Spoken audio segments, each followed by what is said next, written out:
મોતીવાડા યુવતીના કેસમાં SP Udvada railway પ્લેટફોર્મથી અડધો કિલોમીટર સુધી જાતે પગપાળા પહોંચી ઘટના સ્થળનું નિરીક્ષણ કર્યું। પારડી તાલુકામાં એક કોલેજની યુવતી ગુરુવારે બપોરે ટ્યુશનથી ઘરે પરત ફરી ન હતી। ઉદવાડાના મોતીવાડા રેલવે ફાટક ગણનારા નજીક યુવતીની લાશ મળી આવી હતી। ઘટનાની ગંભીરતાને ધ્યાને રાખીને હત્યાનો ભેદ ઉકેલવા વલસાડ જિલ્લાના એસપીના માર્ગદર્શન હેઠળ હવે સુરત તેમજ બરોડાની પોલીસની મદદ લેવાઈ રહી છે।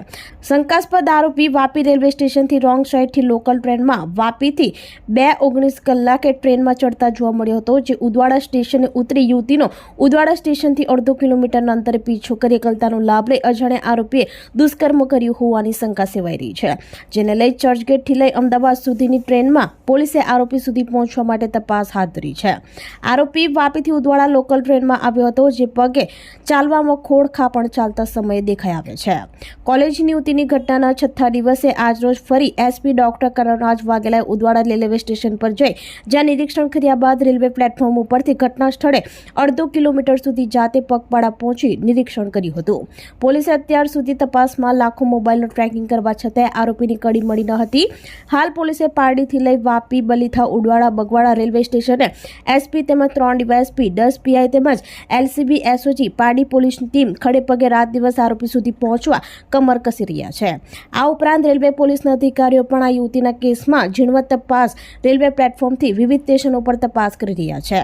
વલસાડ જિલ્લા એસપી ડોક્ટર કનરાજ વાઘેલાની ટીમ આરોપી સુધી પહોંચી આ ઘટનાનો ભેદ ઉકેલ લાવશે તેવી મોતીવાડાના ગામ લોકોએ આશા વ્યક્ત કરી છે।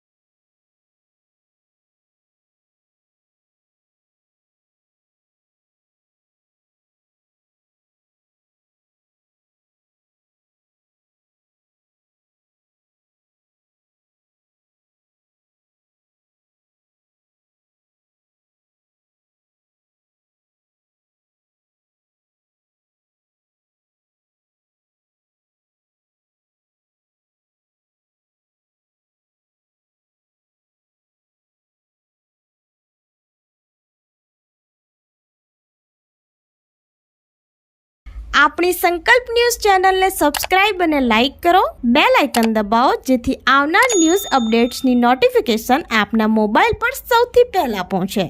Like, subscribe and share the video.